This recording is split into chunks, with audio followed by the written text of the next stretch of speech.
కార్తీక మాసం చివరికి రాగానే తెలుగువారికి పోలి కథ గుర్తుకొస్తుంది. కార్తీక మాసంలో వెలిగించే దీపం అందించే శుభాలను పవిత్ర హృదయంతో శివుణ్ణి కార్తీకంలో ఆరాధిస్తే లభించే పుణ్యం ఎలా ఉంటుందో మనకి పోలి స్వర్గానికి వెళ్లే ఘట్టం వివరిస్తుంది.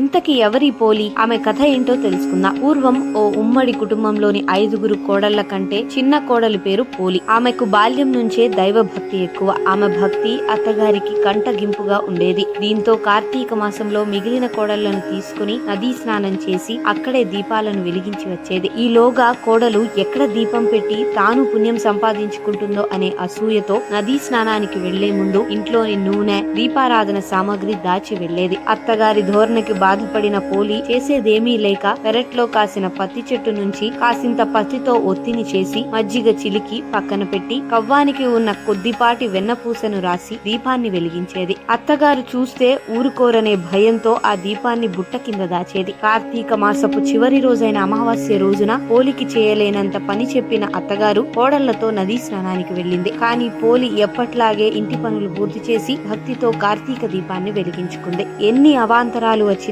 పరమేశ్వరుణ్ణి ఆరాధిస్తున్న పోలిని చూసిన దేవతలు కరుణతో ఆమె జీవించి ఉండగానే స్వర్గానికి తీసుకెళ్లేందుకు బంగారు విమానంతో ఆమె ఇంటికి దేవతలంతా వస్తారు. ఇది చూసిన ఆమె అత్తగారు తోటి కోడళ్లు అది తమ భక్తి ప్రభావమే అనుకునేసరికి అందులో పోలి ఎక్కి కూర్చోవడంతో ఆమెకు మోక్షం దక్కకుండా చేయాలని ఎగరబోతున్న విమానం నుంచి ఆమె కాళ్లు పట్టి లాగబోగా విమానంలోని దేవదూతలు పోలికి మాత్రమే స్వర్గానికి చేరుకునే అర్హత ఉందని, ఎవరికైతే నిష్కలమైన మనసు ఉందో వారికి మాత్రమే స్వర్గానికి అనుమతి లభిస్తుందని చెప్పారు. నాడు నిష్కల్మషమైన భక్తితో మోక్షాన్ని పొందిన పోలి కథను కార్తీక మాసం చివరి రోజున తెలుగునాట మహిళలంతా గుర్తు చేసుకుంటారు. ఈ రోజున పోలిని తలుచుకుంటూ ఉదయాన్నే అరటి దొప్పలలో వత్తులను వెలిగించి నీటిలో వదులుతారు. కార్తీక మాసంలో ఏ రోజు దీపాన్ని వెలిగించలేకపోయినా కూడా ఈ రోజున 30 వత్తులను వెలిగించి నీటిలో వదిలితే మాసమంతా దీపారాధన చేసిన పుణ్యం వస్తుందని చెబుతారు. ఇలైతే ఈ రోజున బ్రాహ్మణులకు దీపాన్ని, స్వయం పాకాన్ని దానం చేస్తుంటారు. భగవంతుని ఆరాధనలో భక్తి ముఖ్యం తప్ప